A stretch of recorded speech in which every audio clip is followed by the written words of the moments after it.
Okay, now this part two, what we're going to do is play around with the filters that are in Photoshop and choose one that we like. So this is, really up to you what you want to do with this. And take a look at the mask tool and maybe even downloading some brushes. So let's start with color. So whatever I have in my foregrounds and my background colors, they're going to affect my filters.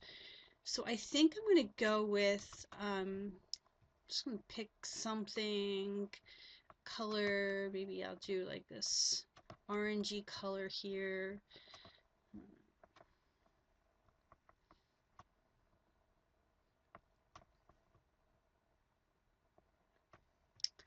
And it looks like I have like a white here. Let's just see what that looks like. Maybe what I'm going to do is get the seed color. And so basically what I did is clicked on the foreground, my cursor turns into an eyedropper, and then I can just like literally pick any of the colors as I like kind of go around the screen. And there's no one reason why I'm picking one color over another. I just happen to like this orangey color. So I'm going to pick it, click OK, and I can always change it. And then I'm going to go to my filter, and I'm going to go to filter gallery, and coming down here, it lets me see the picture more. Okay, and this is what the entire picture would look like if I should choose to use halftone. Now you guys, we've been working with these filters, for a little while, so you know that I can come over here to the properties. I can change up the properties if I care to, see what it looks like. But I think I'm going to choose graphic pen for this project. I just like the way this looks. Again, you can kind of mess around with how it shows through.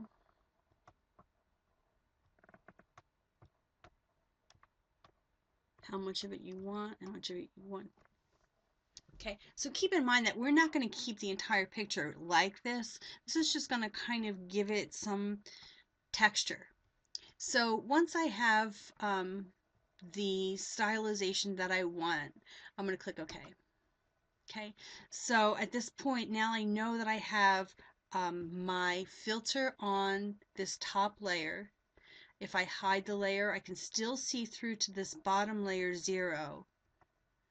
Notice that my filter picked up my foreground color as well as my background color to draw in the filter. Now I can come up to a blend and just kind of see what like a blend would look like at this point.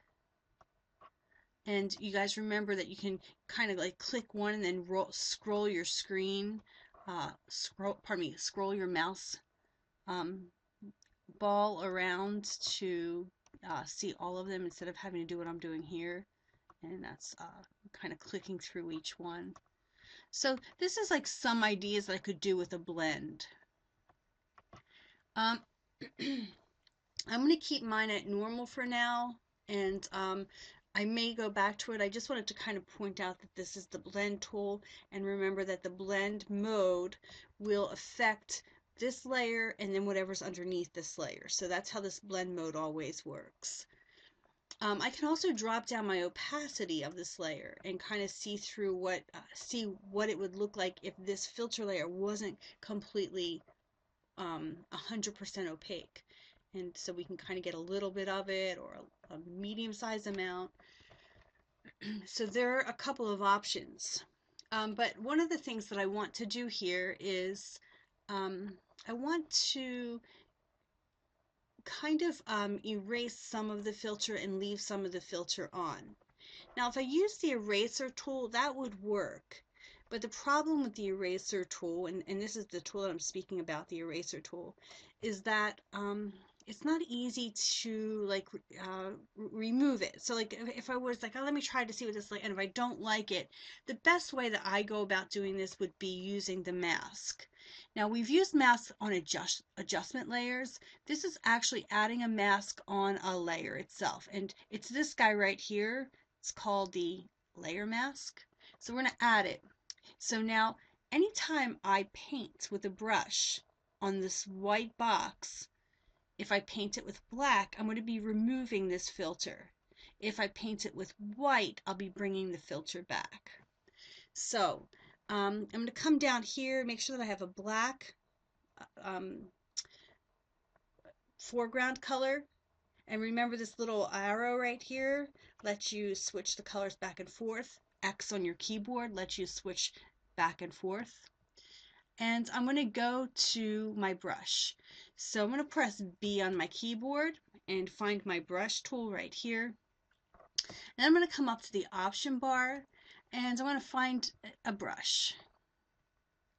So I have a bunch of brushes downloaded.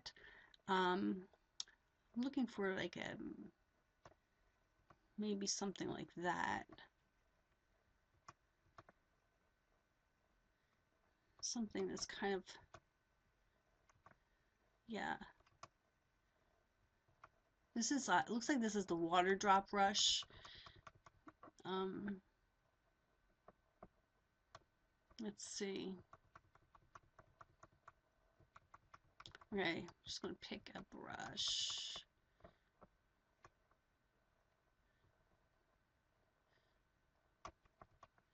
And notice that the size of my brush is pretty small. I'm going to come over to the curly bracket and just increase the size here.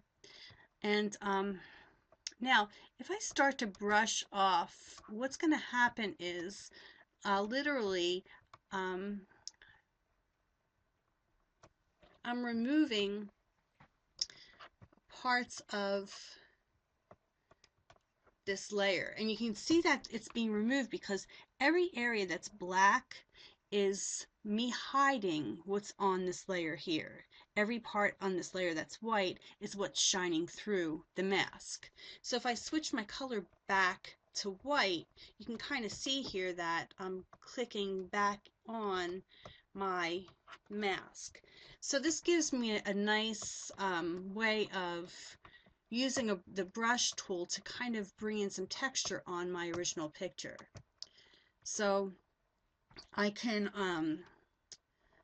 again go back to my brush. I can pick different kinds of brushes. These again were loaded up from a prior project. One of the things I can do is hit this gear and come down here, and you can see that there's a bunch of different brushes listed.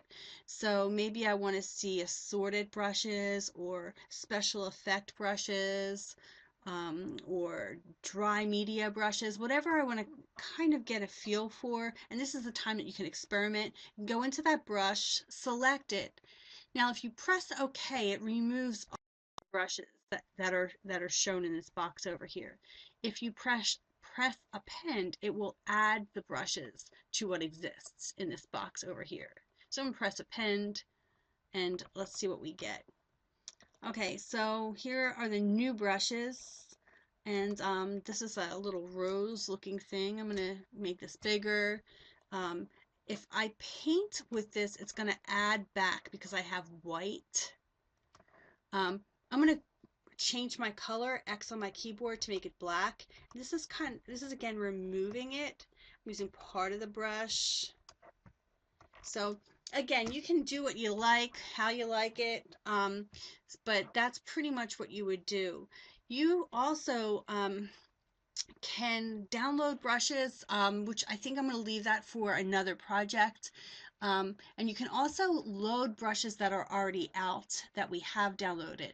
So if you click on this gear, you're going to see load brushes, and there's a file out in the T drive that has all of our brushes in it.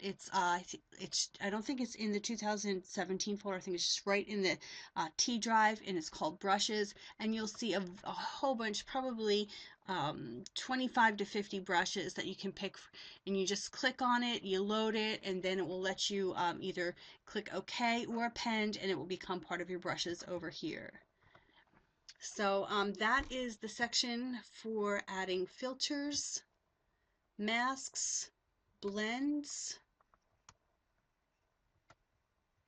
opacity, and brushes.